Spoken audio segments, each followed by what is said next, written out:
kembali lagi bersama The Big Nursing, dosen bagi ilmu gratis nursing.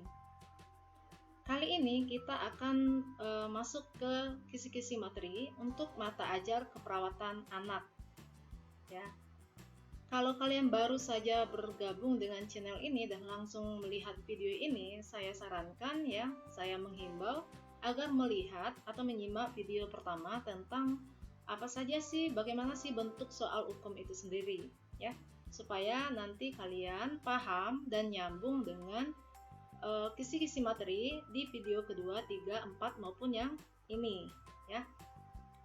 Langsung saja, kisi-kisi materi untuk mata ajar keperawatan anak. Apa saja pokok materi yang masuk ke dalam soal hukum untuk keperawatan anak ini, ya. Dia sama dengan kisi-kisi materi KMB dan KGD, ya. Di sini di keperawatan anak juga dibagi per sistemnya. Jadi ada 8 sistem yang masuk ke dalam kisi-kisi materi keperawatan anak, dan ada 3 di luar sistem, ya. Apa saja itu 8 sistem yang masuk ke dalam keperawatan anak?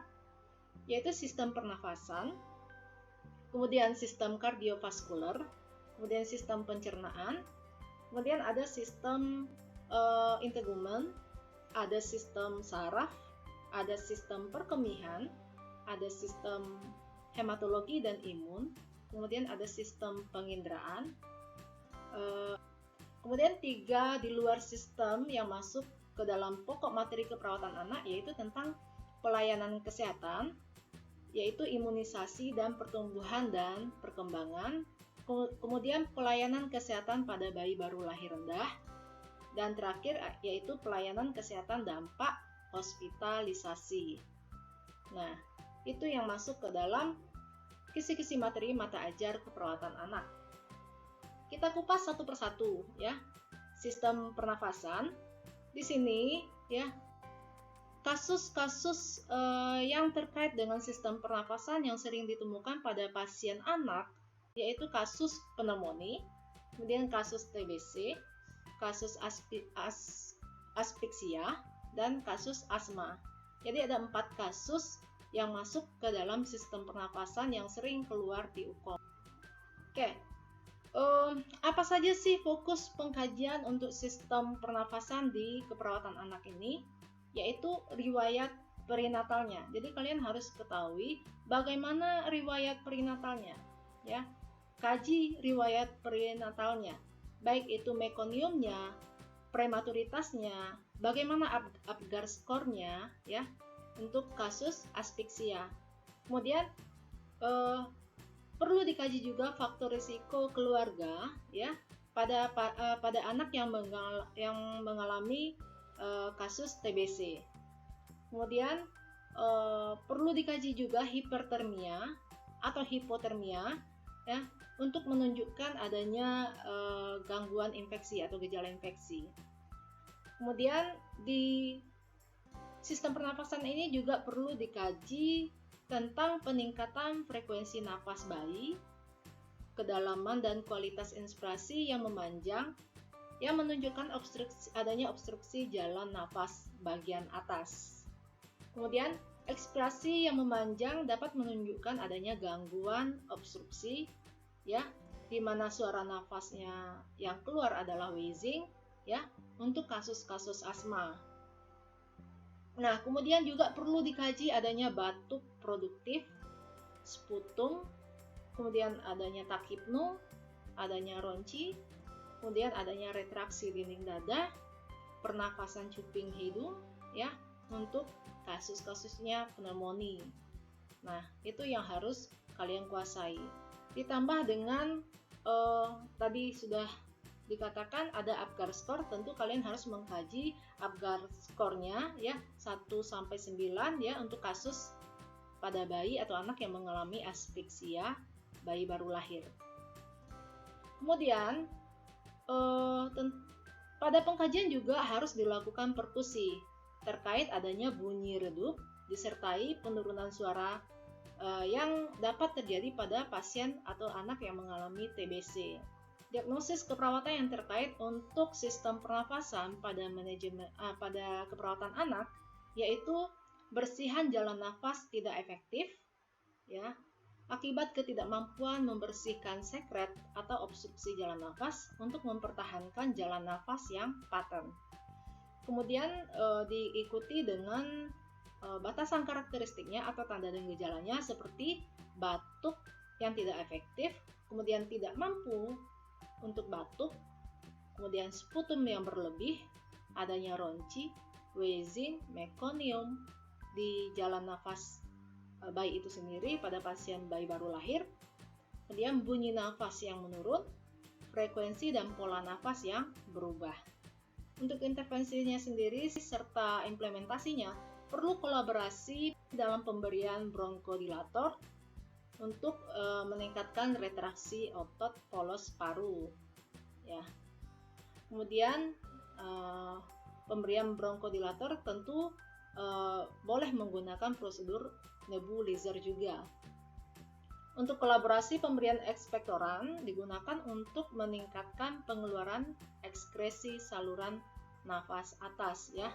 Bisa berupa air hangat, pemberian air hangat, atau pemberian ASI bagi bayi yang merupakan ekspektoran terbaik bagi bayi pasien tersebut. Kemudian intervensi selanjutnya yaitu tindakan untuk mempertahankan jalan nafas yang efektif. Seperti apa tindakannya? Bisa dengan suction, fisioterapi dada, postural drainase berupa batuk efektif, ya. Kemudian posisi kepala yang lebih tinggi atau head up 15-30 derajat. Kemudian intervensi berikutnya untuk memenuhi kebutuhan oksigen dapat diberikan oksigen baik melalui masker maupun melalui kanul. Pada kasus ketidakefektifan jalan nafas karena perubahan lingkungan pada pendidikan kesehatan, perlu dilakukan modifikasi lingkungan. Kemudian intervensi terakhir yaitu pada kasus infeksi TBC, ya, seperti TBC, maka pasti mengalami peningkatan kebutuhan asupan nutrisi, ya, dan cairan oleh pasien tersebut. Untuk itu, berikan hidrasi yang kuat, ya. Biarkan anak makan makanan yang ditoleransi dan diinginkan, dan perlu pemantauan kepatuhan dalam meminum obat. Nah, yang menjadi fokus evaluasi pada sistem pernafasan ini yaitu bagaimana jalan nafas pasien, apakah sudah efektif, apakah sudah tampak efektif, ya, pada kondisi fisik tidak ada sekret pada jalan nafasnya. Kemudian frekuensi dan pola nafasnya sudah kembali normal, kemudian tidak ada suara nafas tambahan. Itu yang menjadi fokus evaluasinya. Selanjutnya, pada pasien yang minum obat TBC tidak ada putus obat, ya. Kemudian minum obat sesuai jumlah, jenis dan dosisnya, dan jadwal minum secara teratur. Selanjutnya, pada pasien yang karena perubahan lingkungan dapat melakukan modifikasi lingkungan. Itulah yang berkaitan dengan sistem pernafasan. Selanjutnya kita masuk ke sistem kardiovaskuler. Kasus yang sering muncul, ya, untuk sistem kardiovaskuler ini yaitu kelainan jantung bawaan, ya, PJB, ya, penyakit jantung bawaan. Sehingga perlu fokus pengkajian seperti apakah kelainan jantung bawaan, keletihan selama apakah ditemukan keletihan selama pemberian makanan, peningkatan berat badan yang buruk, ya, kemudian intoleransi latihan fisik, kesulitan pernafasan seperti adanya tachypnea, dyspnea, sesak, cyanosis, ya. Kemudian apakah ada infeksi pernafasan yang sering terjadi sebelumnya. Nah, di fokus pengkajian juga akan ditemukan udem periorbital dan perifer. Adanya bendungan vena jugularis, adanya jari tabuh, distensi abdomen, PMI, trill, kemudian CRT lebih dari 3 detik, dan hepatomegali, splenomegali, hipotensi ataupun hipertensi, kemudian ada suara murmur jantung, kemudian ada prematuritas. Nah, itu ya fokus pengkajiannya ya. Selain itu juga ada takikardi, bradikardi, disritmia, denyut perifer yang menghilang, denyut yang kuat dan tidak teratur menunjukkan adanya gangguan pada jantung. Kemudian perubahan berat badan dan tinggi badan yang kurang terjadi pada penyakit jantung berat ya.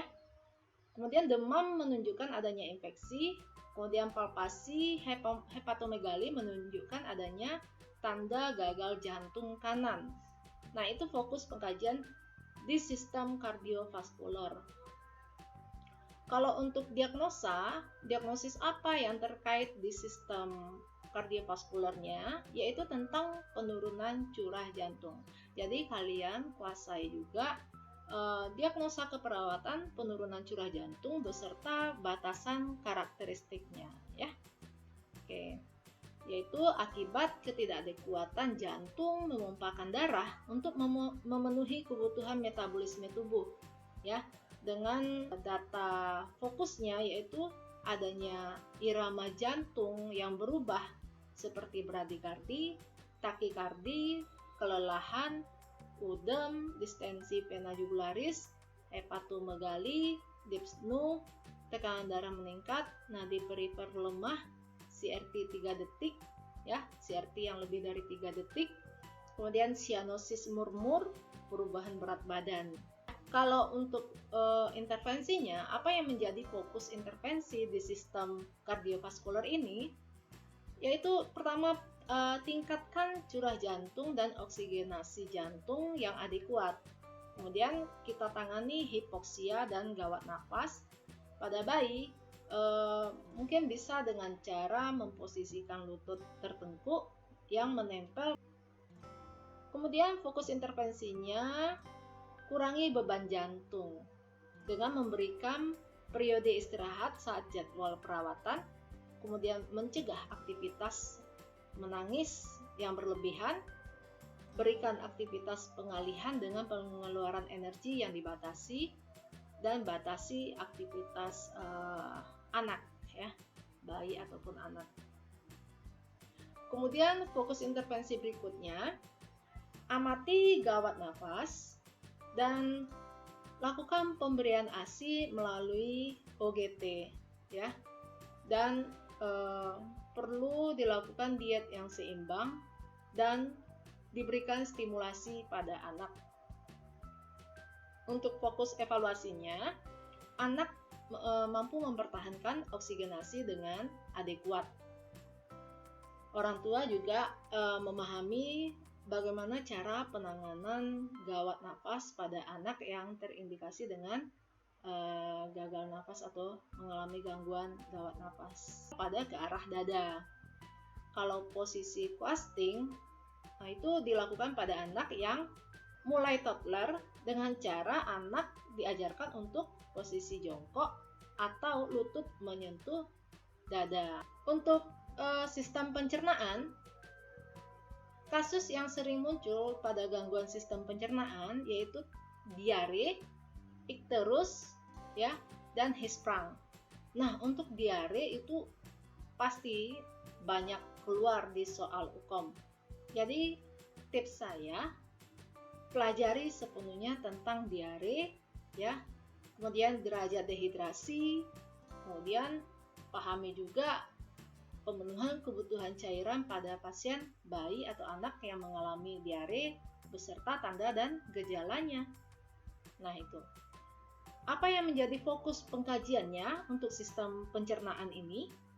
Yang pertama, menentukan gagal tumbuh dengan melihat tinggi badan dan berat badan anak, ya. Jadi kita harus bisa menentukan gagal tumbuh, ya. Kemudian yang kedua, peningkatan suhu mengidentifikasikan adanya infeksi ataupun dehidrasi. Yang ketiga, kita harus melakukan inspeksi kulit, ya, seperti pucat, ikterik, inspeksi abdomen, untuk tanda-tanda distensi abdomen, kemudian gerakan peristaltiknya, tanda dehidrasinya seperti ubun-ubun yang membesar, kemudian kelopak mata, mukosa bibir dan tutur kulitnya yang jelek ya. Untuk auskultasi perlu dilakukan auskultasi abdomen dengan mengkaji bising usus ya, baik itu hipo maupun hiperaktif bising usus. Selanjutnya kita lakukan perkusi abdomen ya untuk mengetahui adanya gas berlebihan, massa cairan dan pembesaran hepar.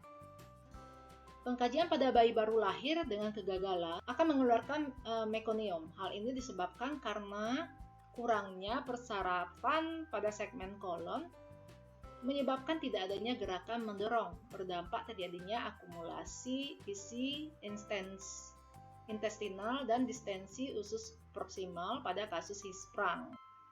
Pada bayi akan mengalami gagal tumbuh.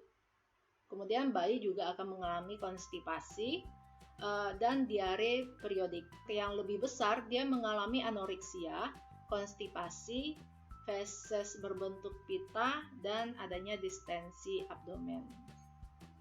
Nah, apa diagnosis keperawatan yang sering muncul di sistem pencernaan pada keperawatan anak ini? Yaitu tentang defisit volume cairan, ya. Kemudian tentang gangguan integritas kulit, ya. Defisit volume cairan yaitu penurunan volume cairan intravaskular, intersisial, dan atau intraseluler yang disebabkan karena kehilangan cairan secara aktif. Gangguan integritas kulit adalah kulit mengalami kerusakan pada dermis dan atau epidermis atau jaringan. Untuk fokus intervensinya dan implementasinya, kita harus meningkatkan hidrasi yang adekuat, ya.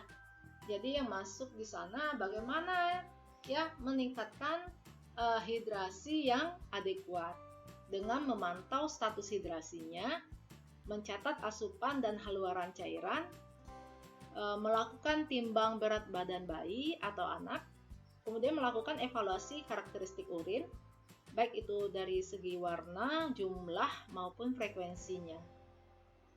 Selanjutnya, pemberian cairan intravena sesuai indikasi. Perawatan pasien pasca operasi ya dengan cara ostomi. Untuk evaluasi, fokus evaluasi di sistem pencernaan ini yaitu anak mencapai dan mempertahankan status cairan, tidak ada tanda dehidrasi, kemudian tidak terjadi gangguan kerusakan kulit.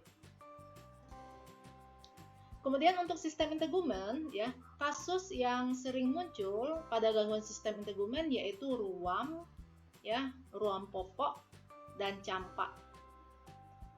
Sehingga kasus fokus pengkajiannya untuk sistem integumen ini menentukan iritasi pada kulit berupa kemerahan atau lecet di daerah yang ditutupi oleh popok. Kemudian adanya bercak kemerahan pada daerah bokong. Untuk diagnosis keperawatan yang sering muncul di sistem integumen keperawatan anak yaitu gangguan integritas kulit yang terjadi karena kerusakan permukaan kulit yang ditandai dengan kemudian diagnosa berikutnya yang terkait di sistem integumen yaitu defisit pengetahuan dari orang tua si anak itu sendiri. Untuk fokus intervensi tentu terkait dengan kebersihan diri anak dan memberikan pendidikan kesehatan. Sehingga fokus evaluasinya nanti kita akan mendapatkan keberhasilan dalam terbebasnya anak dari ruam popok. Oke, untuk sistem darah dan imun, kasus yang sering muncul di sini yaitu tentang gangguan sistem darah dan imun, talasemia dan HF. Ya, jadi kasus yang banyak di sini untuk sistem darah dan imun yang terjadi di keperawatan anak itu sendiri adalah talasemia dan DHF. Nah, fokus pengkajian kalian harus tahu ya, menentukan peningkatan suhu tubuh ya, yang terdapat PTQ juga, uji tourniquet positif, perdarahan gusi, hematemesis, melena, nyeri sendi, dan nyeri kepala ya, yang terjadi karena adanya peningkatan permeabilitas pembuluh darah yang berdampak adanya kebocoran pada pembuluh darah. Untuk hasil laboratoriumnya menjadi fokus pengkajian juga, seperti trombositnya yang meningkat, hematokritnya yang menurun, hemoglobin yang meningkat pada pasien-pasien atau anak yang mengalami DHF ya. Selanjutnya, fokus pengkajiannya menentukan pengkajian pada adanya kemerahan konjungtiva yang pucat, kemudian kulitnya juga pucat dan berwarna keabuan atau hemosiderosis. Kemudian juga akan ditemukan anemia atau Hb yang rendah ya pada bayi. Kemudian hepatosplenomegali. Hal ini berakibat kondisi lemah dan mengalami gangguan tumbuh kembang.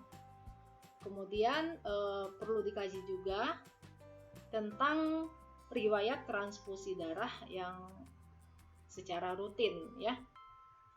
Untuk diagnosis yang menjadi fokus diagnosis untuk sistem darah dan imun yaitu ketidakseimbangan cairan, kemudian risiko shock dan nyeri akut. Jadi kalian pelajari tentang ketidakseimbangan cairan, risiko shock dan nyeri akut.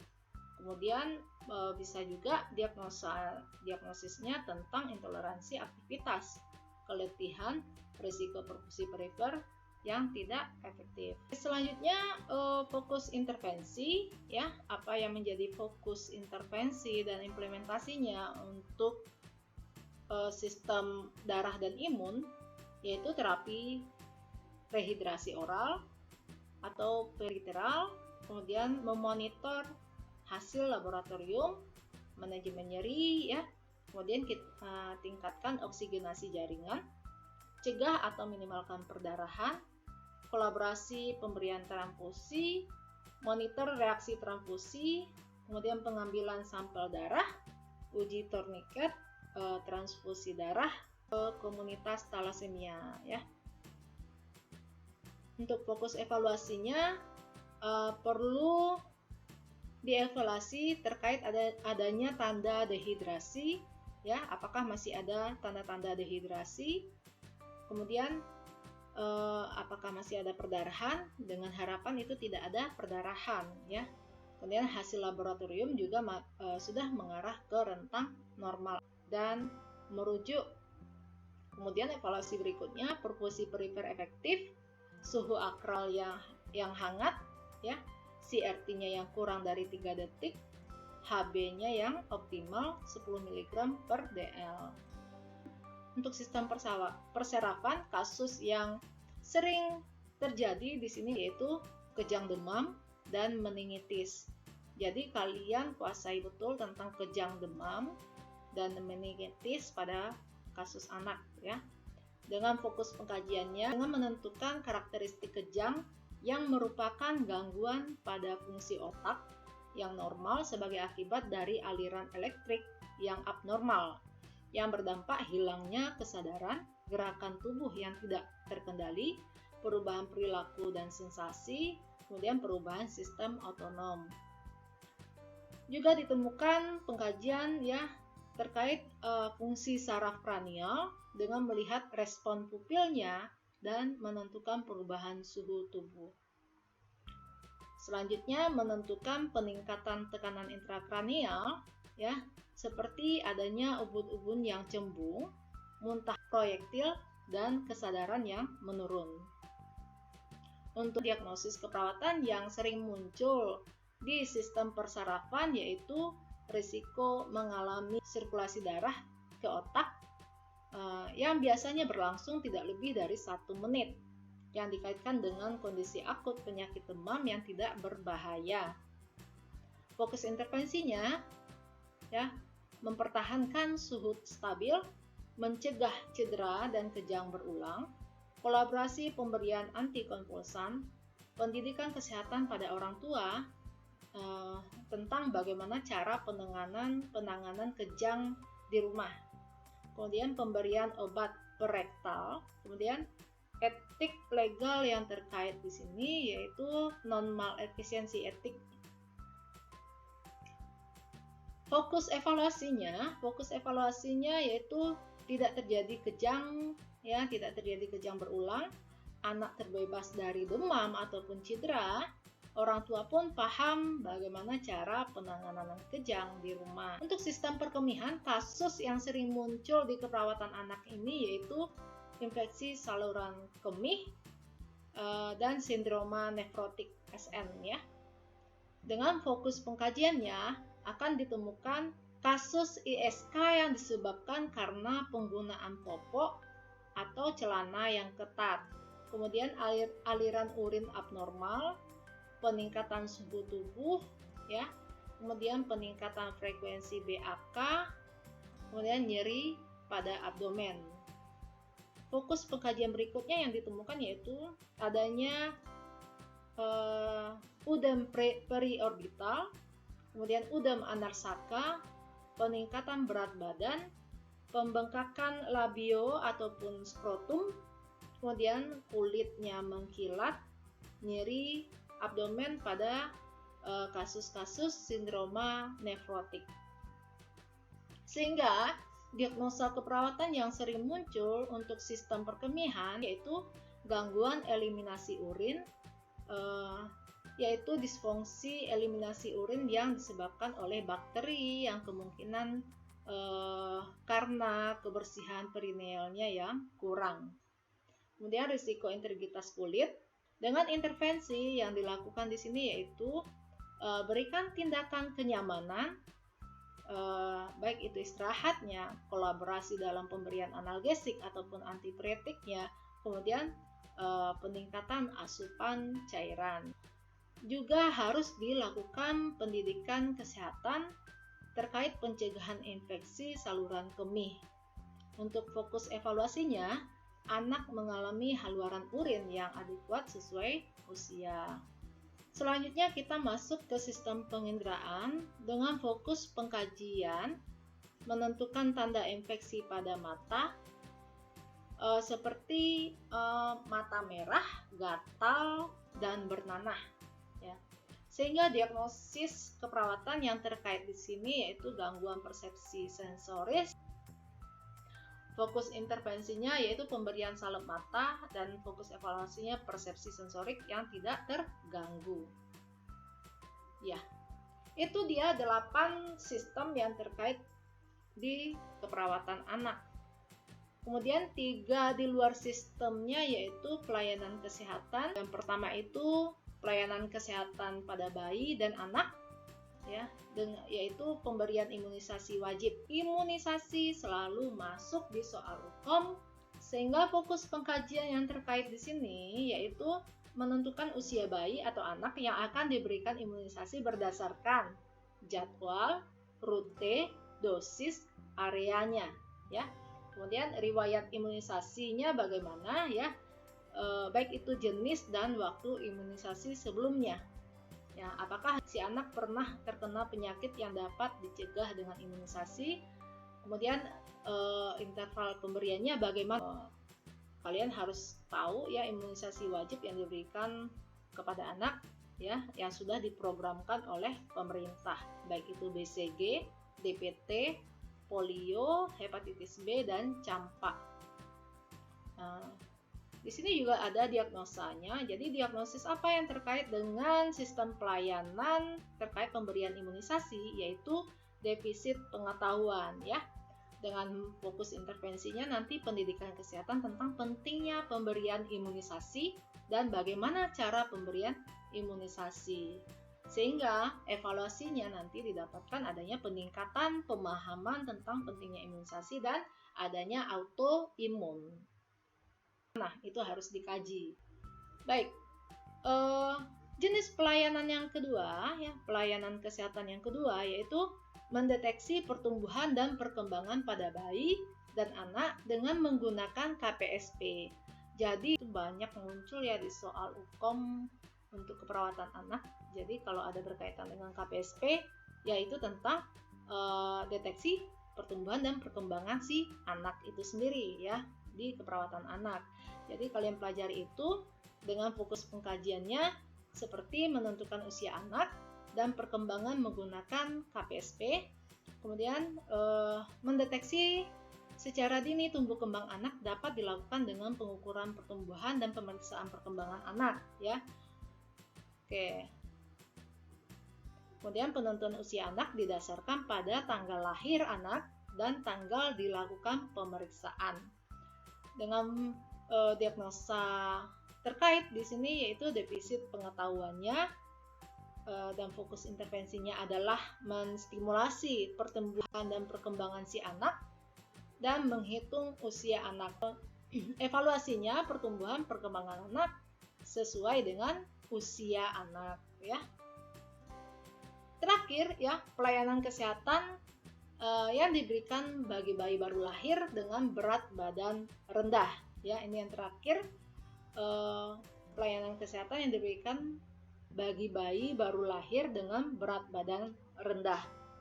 Dengan fokus pengkajiannya menentukan berat badan lahir rendah, yaitu berat badan kurang dari 2.500 gram, suhunya kurang dari 36 derajat Celcius, kemudian ketika diraba kulitnya itu terasa dingin dan kulitnya kemerahan ya. Fokus diagnosisnya termoregulasi yang tidak efektif ya.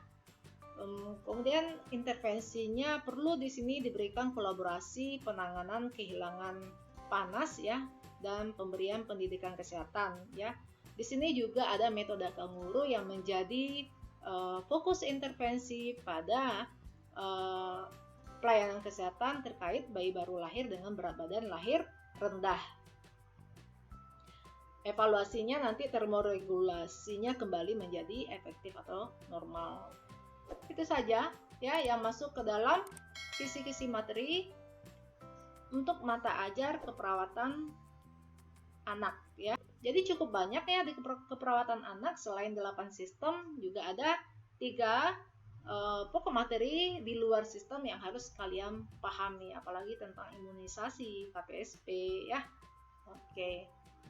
Selamat beristirahat ya, selamat belajar dan jangan lupa dibagi ilmu ini ya, dibagi channel ini ke teman-temannya supaya bisa belajar juga seperti saudara, mendapatkan informasi yang baik juga seperti kalian ya. Semoga sama-sama sukses, sama-sama kompeten ya.